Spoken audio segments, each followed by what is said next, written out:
My book is actually the first book ever, and this is what's kind of cool about new technologies is you can find new ways to apply it. It's the first book ever where there's actually it's 3.1 million Satoshis. So the smallest unit of a Bitcoin, like a penny is the smallest unit of a dollar. The smallest unit of a Bitcoin is a Satoshi. So there's 3.1 million Satoshis in a Bitcoin wallet that's hidden in my book. So you can secure a Bitcoin wallet with 12 words. I've hidden those 12 words throughout the book, and the first person that finds it, it's kind of like Willy Wonka's golden ticket. First person that finds it, they get to take my Bitcoin.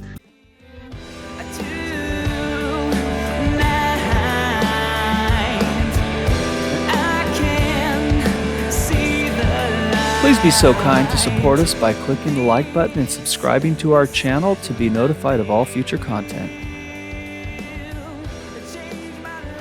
Hello, everyone, and welcome to this next episode of the KOG, that's the Kingdom of God Entrepreneur Show. I'm your host, Stephen Harris, and on the show, I have Mr. Brian DeMint with us. How you doing today, Brian? I'm wonderful, Stephen. Thank you so much for having me. Absolutely. What an honor it is to have you here. I'm looking forward to the conversation that we're going to share with our audience today. But as always, I want to do a quick little intro of what I have about you, and then, of course, let you tell your own story from there. So everybody, Brian DeMint is the CEO of Salt and Light, a company that invests in and operates small businesses.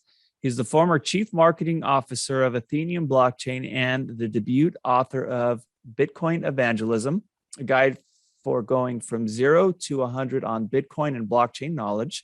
In addition to his professional experience as an executive in the blockchain industry, he has been an entrepreneur for 14 years since the age of 22 when he started a small business with his wife, Alyssa. They have grown that into a chain of locations, a parent company that invests in small businesses, digital assets, and DeFi. Brian has been investing in Bitcoin and the wider crypto market since 2014 and advising entities on their digital asset strategies since 2016. So that is quite the resume. That's what I have about you, Brian. Please tell us a little bit about yourself from your own words.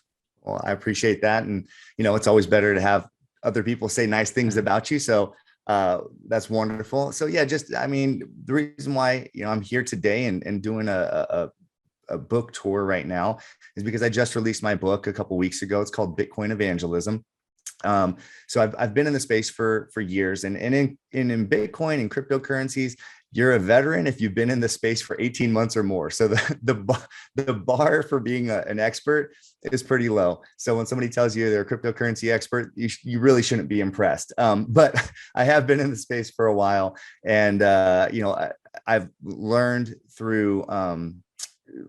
It's a very sophisticated space, or it can sound very technical. And I think for me, the learning curve was very difficult because at the time in 2013, 2014, when I was learning about this, it was hard to find somebody that was willing to dumb down some of these more technical aspects. And so that's the journey I've been on is how to relay this information to people like me that I'm not the thickest person in the world, but sometimes it can be difficult to understand more abstract or new and emerging concepts. And so I really always appreciate it when people simplify things for me. And so something like Bitcoin and blockchain, I think it's a technology that's fundamentally transforming the world. And I think that it has really big implications. And so I want other people to know that. And I specifically, I want people within the church to know that. I even write that in the foreword of my book. Part of the dedication of my book is to the church. I want Christians to know this stuff because,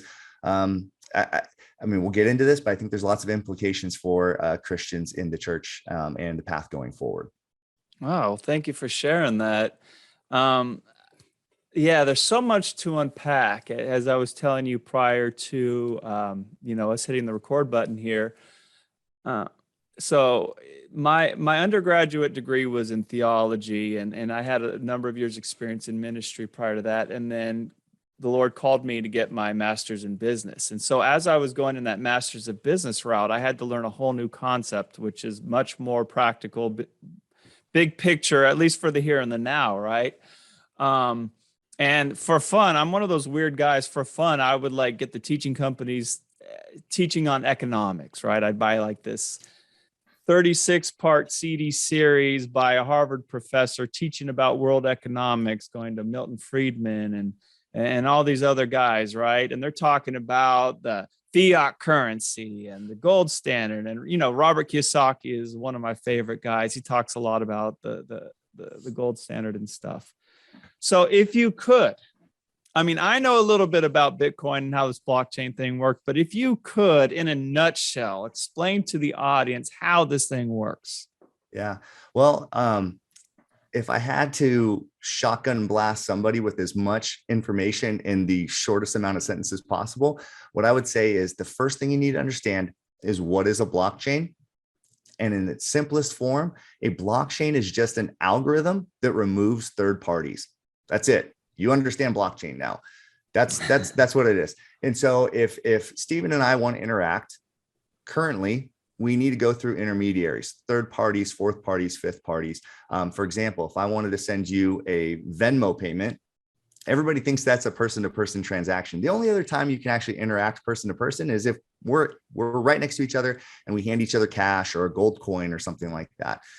Through the internet, until Bitcoin, there wasn't a way to do that. And that's blockchain technology is the kind of the foundation of Bitcoin. And it allows people to interact digitally, person to person. And so instead of a Venmo payment that has actually 5 parties, people say, oh, it's a person to person transaction. It's a 5-party transaction. It's my bank, Wells Fargo, has to give me permission. I ask permission for it. Then Venmo's the payment rail. And then your bank, say Bank of America, has to approve it on their end. And then finally, Stephen gets the payment on the other end. There's all these intermediaries. And I hope we get to go into it at some point. But I think the Canadian trucker rally that we saw in Canada earlier this year, this exemplified this point. There was transactions and donations that were blocked by companies.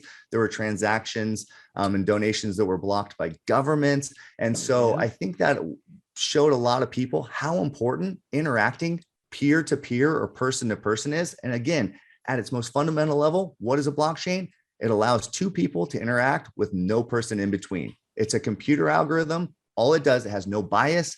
It has no greed. It has nothing. It just says if person A wants to send person B $5, well, I'm just this algorithm with no sentience. I just do what I'm told. And it sends value from person A to person B. Wow. Okay. And again, let's look at the whole concept of Bitcoin. Okay. There's no gold or silver that it's attached to, right? Because going back pre Richard Nixon, right, it was based on the price of whatever gold and silver were going for. So the dollar was tied to that. And then it was petrol, you know, the oil, the cost of oil and stuff is what it currently is tied to. I believe, correct me if I'm wrong on that. So what is the goods or services that the Bitcoin is attached to be familiar to what, you know, has been going on since before you and I were born? Yeah. So let me back up there for 1 second.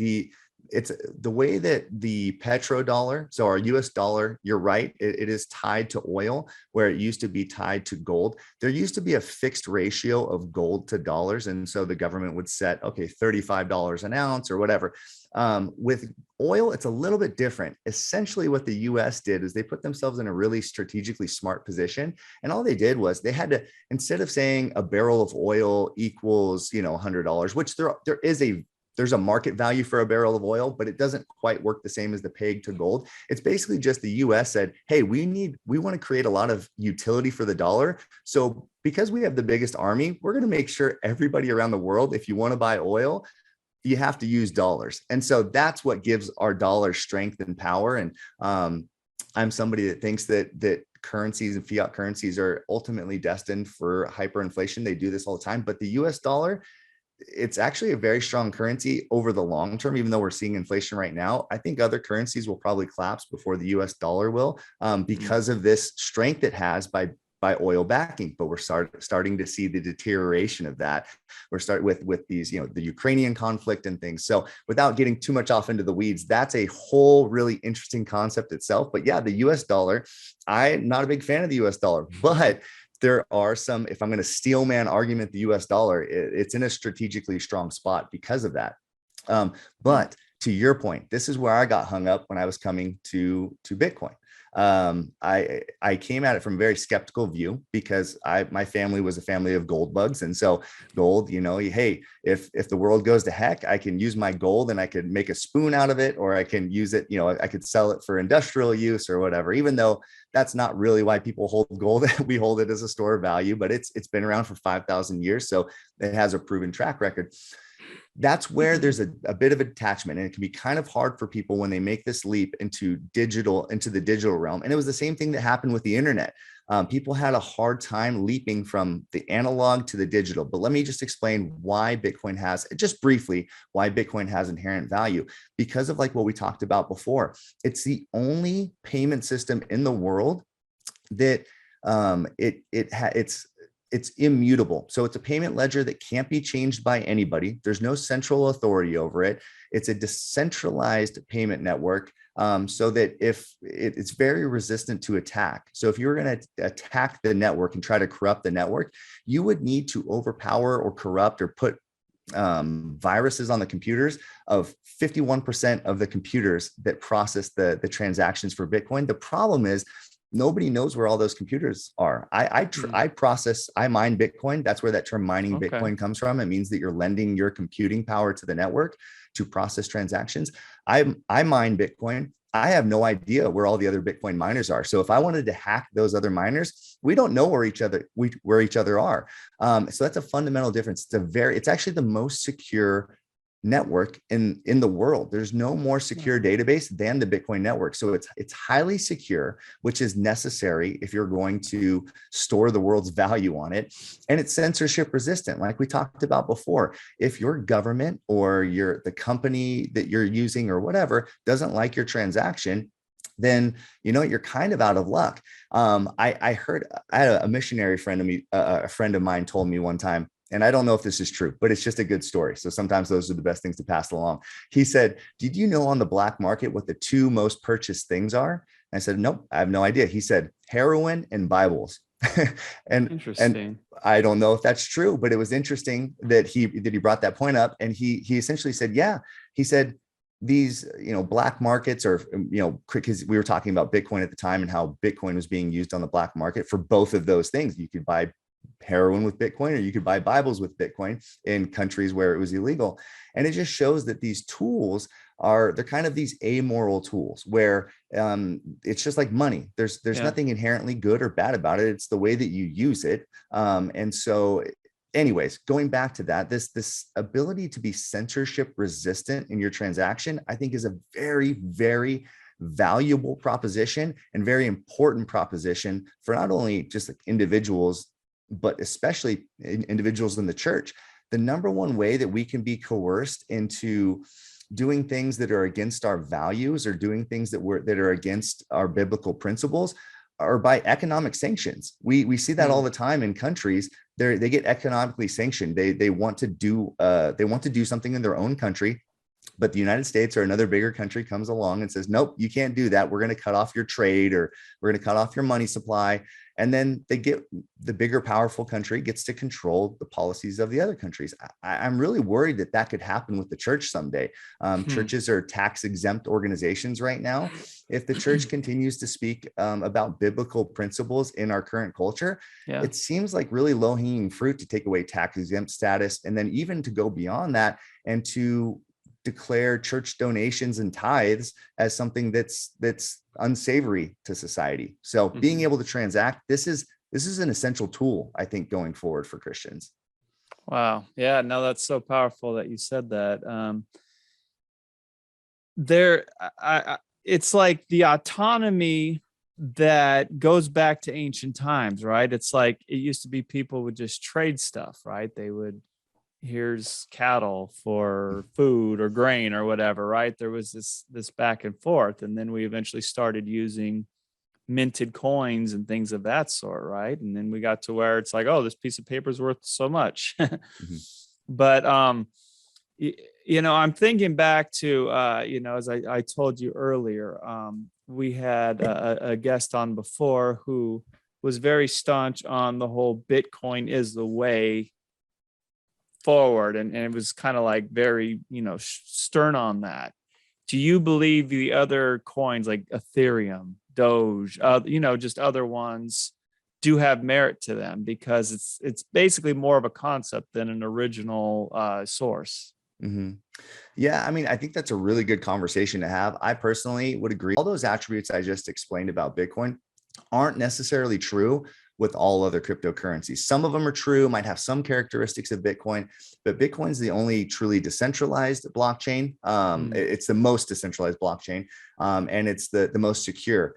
So that's a really strong thing to overcome. And one of the things I didn't describe about the inherent value, the inherent value proposition of Bitcoin, by the way, is a pretty, it takes a whole chapter in my book. So there's a lot of information there. But one of the things I would say, and as it applies to your question right now, is Bitcoin is scarce. There's only 19 million Bitcoin in the world right now. There's only going to ever be 21 million Bitcoin in the world. So for gold bugs, people that like scarcity, when we see our national currency being printed for all sorts of stimuli and things like that, the scarcity aspect of Bitcoin becomes a very, very valuable proposition. And people like to say, oh, well, because look at Bitcoin, it was at 60,000 and now it's at 20,000. It's not a good inflation hedge. And what I would say to that is I disagree. If you look at the smart money, when the smart money was buying, they weren't buying last month when the inflation numbers came out at 8.5%. The smart money was buying in March of 2020 when there was a COVID crisis and they saw money printing going through the roof. The price of Bitcoin at that time was $3,500. So the people that bought Bitcoin as an inflation hedge because of government money printing, they're up like 700% on their money. So I would actually say it is an inflation hedge for the people that bought at the right time. The people that bought at 69,000, those were speculators. Those were people that were speculating on the price. And so, yeah, for speculators, I don't think Bitcoin's a good investment for them. So that's the whole point of my mission here, is to understand this is a technology and to understand it fundamentally so that we're not out there speculating on it, that we're out there treating it like it's the internet or it's like some other new emerging technology, that we're looking at it for the long term. And sorry, I kind of misdirected on your question here. You were talking about the other, you asked about the other cryptocurrencies. The reason why I was talking about scarcity is because not all cryptocurrencies, actually most of them, don't have that quality. Ethereum, I love Ethereum. I actually invest in Ethereum and it has its own use case, but it has no limited supply. Ethereum is an unlimited supply coin. Dogecoin, unlimited supply coin. I think they mint about 5 billion more Dogecoin every year. So Dogecoin has a high supply. Now, I don't invest in Doge. I'm not a believer in Doge, but I will still man that argument. Milton Friedman, I quote him in my book. He says a functional currency is not something, whether it could have a high incoming supply like Doge does, or it could have a low incoming supply. He goes, all that matters is that it's a predictable supply. The problem with government fiat currencies is we have no idea how much supply there is. We really don't know. We think that like 40% of all dollars ever were printed in the last couple of years, which sounds high.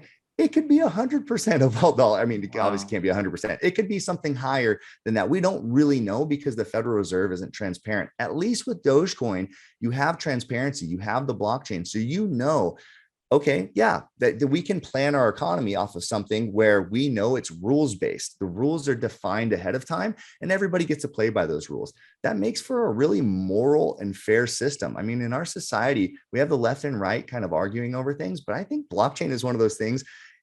People like fairness, people like justice. And when the rules are established ahead of time and you don't even have the option to violate the rules because it's computer code and it doesn't let you violate the rules, that sounds like a system that a lot of people could get on board with. So to say that, I think that some of the other cryptocurrencies have some merit. The main way that I would define the difference between Bitcoin and Ethereum, if you imagine your iPhone, Bitcoin would be like Apple Pay. You would pay for it. It's like money. Ethereum would be like the App Store. All the apps are the decentralized apps, all the companies that are coming out in the future that are going to be, decentralized organizations, those will be built on top of Ethereum. So Ethereum, in terms of an investment, I think is a very smart play because it's kind of like an index for all of these decentralized applications that are going to be coming out over the next 10 years. And there's other platforms that are like Ethereum. So you could bet on Cardano, you could invest in that, You can invest in EOS. So there's some other ones like that, but Ethereum's the front runner in that. So yeah, just when you think between Bitcoin and Ethereum, think Apple Pay, Bitcoin, App Store, Ethereum. Okay. That's good. That's good to know. I think one of the appeals of, let's say, a Dogecoin or one of the other smaller ones is the average person can get in. Like with Doge, goodness, I mean, me and my wife were able to make a down payment on a house just with a small Doge investment that blew up overnight, kind of a thing. And since then, it's gone back down. So thankfully, we got out and still made a nice little profit off of it. But again, going back to the Bitcoin, right? It's what, 69,000 at the time. And you know what, it's June 22nd as we're filming this. What is Ethereum going for today? If you don't mind me. So yeah, Bitcoin went from 69,000. It's like 21,000 today. So it's had a pretty significant drop. Ethereum, I think, got as high as $4,000 at one point and is somewhere in the ballpark of $1,000 or $1,100 or something to that effect right now. Yeah. Okay. So even when I found out about Ethereum, it was lower than that. So even if I would have made investments, then it still would have been profitable. But it seems like it's timing, right? It's like a bunch of surfers going out waiting for the waves, but sorry, you missed it. There's too many surfers in this area. You got to go to the beach up the road, which doesn't have waves is good. So it's almost like we're looking for the Dogecoin. We're looking for that next big thing, that next wave to ride it. Because even if it is a bust, well, you buy 1 million shares at a fraction of a cent, it goes up 2 cents and it's 3 cents. Well, you just made a bunch of money. And I think that's one of the appeals here. It's more of that kind of pump and dump. Yeah.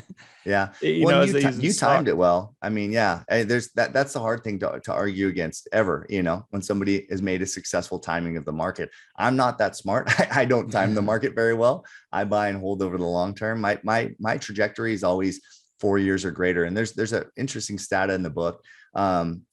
Bitcoin has these 4-year cycles, and I can get into why it has these 4-year cycles, but there's nobody that's ever bought Bitcoin. This is factually true. 100%. Nobody's ever bought Bitcoin, held it for 4 years and lost value.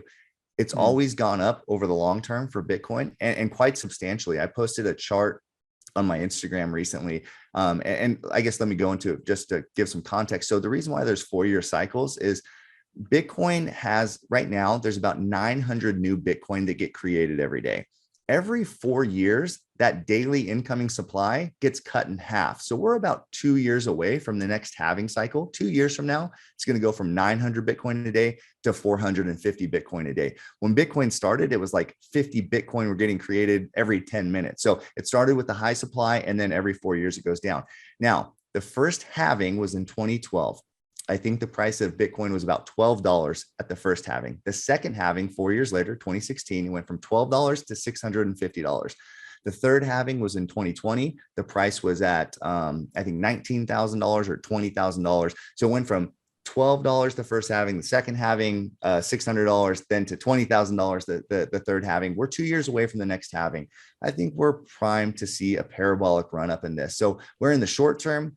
You can find these coins because this is true for investing. If you go to the stock market and you invest in a smaller company, the chances, if that does go up, it's going to outpace the rest of the market. It's going to outpace Apple. Like you could invest in Apple, or you can invest in a startup. And if the startup pops off, you're going to make a heck of a lot more money than with Apple. But Apple's a little more reliable. There's a little bit more infrastructure there and things like that. So that's something I talk about. I have a whole section of the book because I do want to talk about it as a technology first, but people want to talk about it as an investment. And I agree, it's an investable asset. So I do have a section of the book where we talk about managing your risk. So I don't think that we should go all in on any one cryptocurrency as an investment. I don't invest all of my money in Bitcoin. That has a percentage of my portfolio. There's a percentage in smart contracts like Ethereum. There's a percentage in Oracle protocols and NFTs, and all these different segments of cryptocurrency. And so I think just like any prudent investor, we should allocate our risk proportionate to kind of our goals and things like that. Oh, that's nice to hear that. Yeah. So you're saying it's again, going back to, it's an amoral thing, right? Because again, the startup could turn into something or not, right? Dogecoin, again, Elon Musk says it's going to be a currency. What was it? Mark Cuban was saying you could go to the Mavericks games and buy stuff. So there's some merit to it. But going back to what you were saying about the limited supply about Bitcoin, right? I mean, again, if it's based on an algorithm. I mean, at the end of the day, right? The U.S. Mint could stop producing money because there's actual human involvement. I mean, how do you turn off a Bitcoin thing if there's no human intervention? So you're saying, how do you ensure that there's only ever 21 million and that Exactly. somebody Yeah. doesn't violate that? That's a really good question. And so it's all about the incentive structure for Bitcoin. So there's an interesting governance model in Bitcoin. It's very, very democratic. If you mine Bitcoin, so like we talked about, you process transactions, you get a vote on the network. If you run a node, so you could run it from your tablet, your computer, a node isn't mining Bitcoin, but it's another way of keeping track of the ledger. So it's kind of a checks and balances on the miners, making sure nobody's putting in false transactions or anything like that.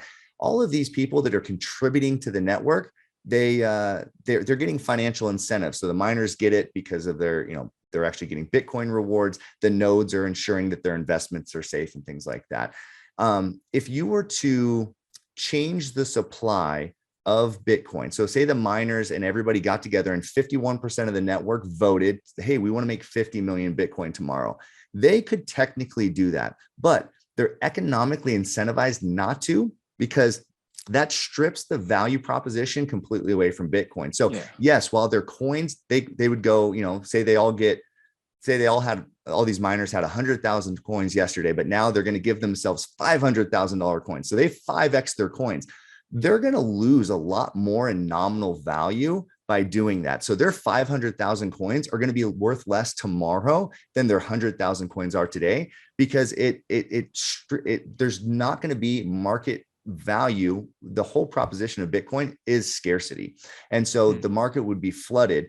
Anybody that got these new coins would probably go out and sell them, and that would crush the price of Bitcoin to rock bottom prices. And so there's a huge economic incentive for them not to do that. The people that are actually the most incentivized not to do that are the only ones that could change the code. So yes, is it theoretically possible? It is theoretically possible.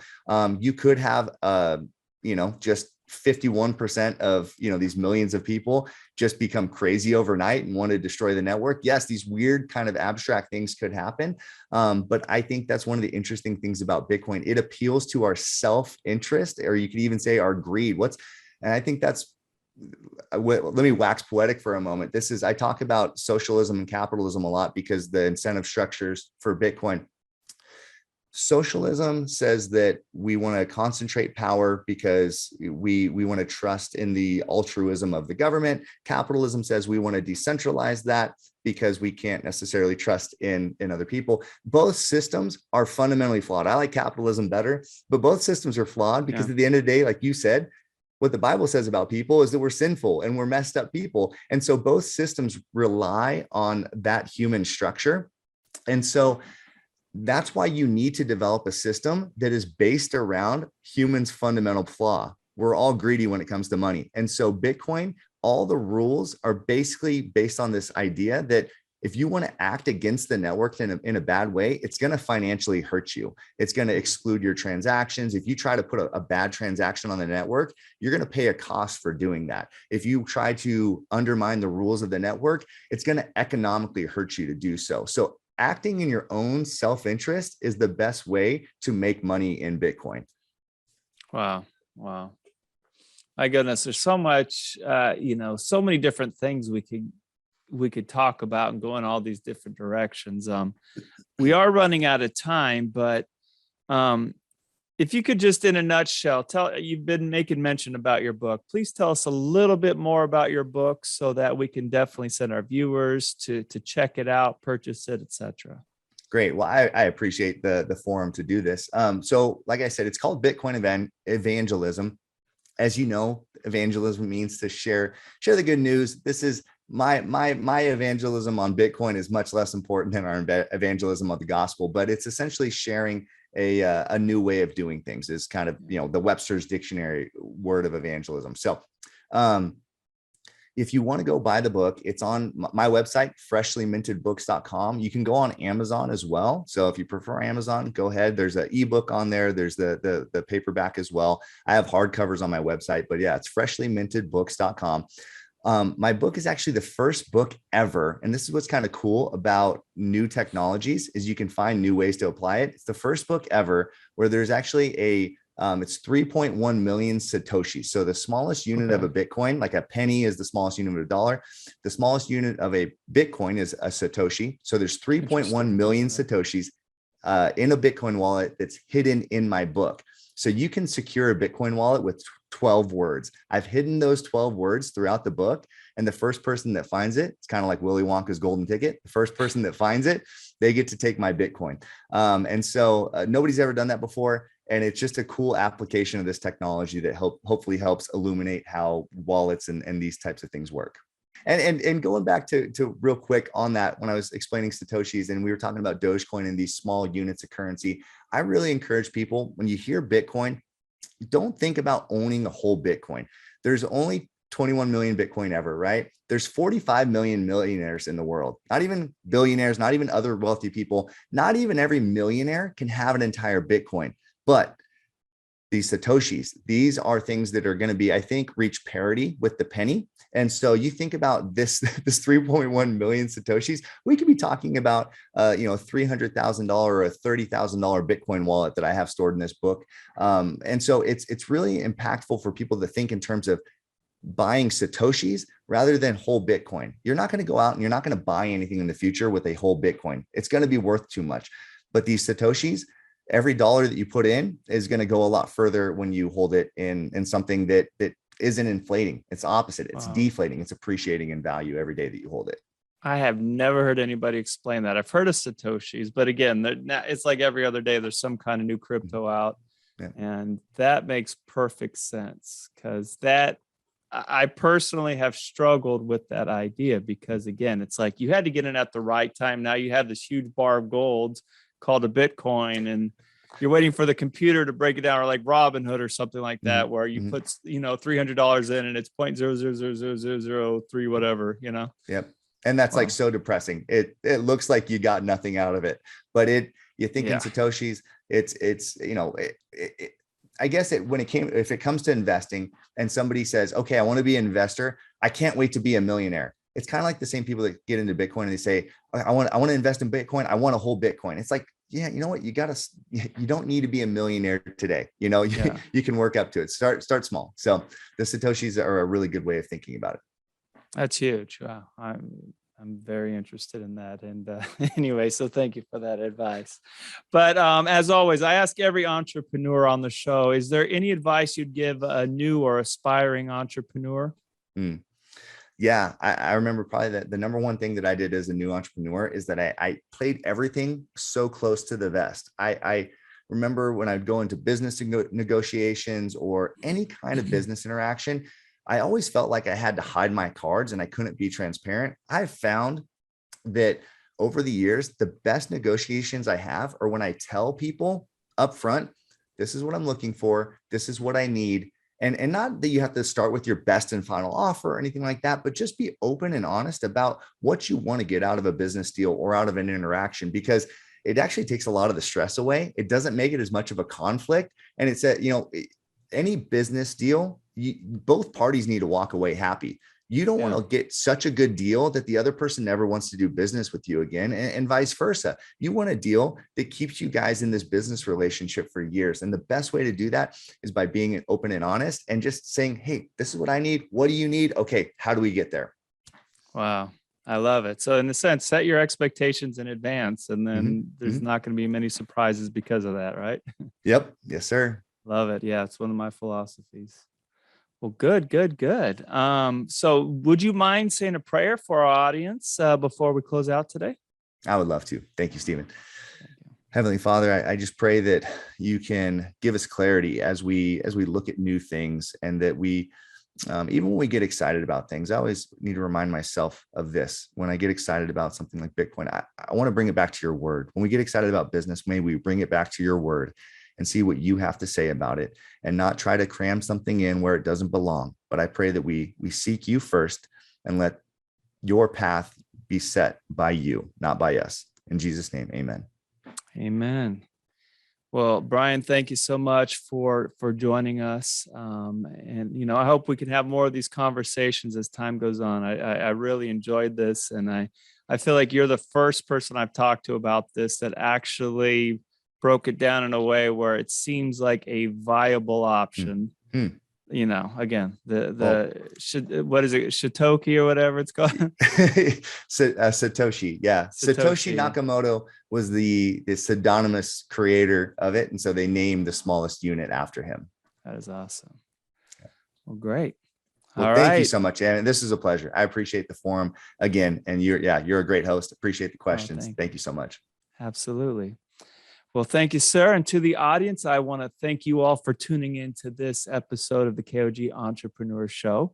And I want to remind everybody that the kingdom of God is within you always. So go be fruitful and multiply. God bless, and we'll see y'all next time.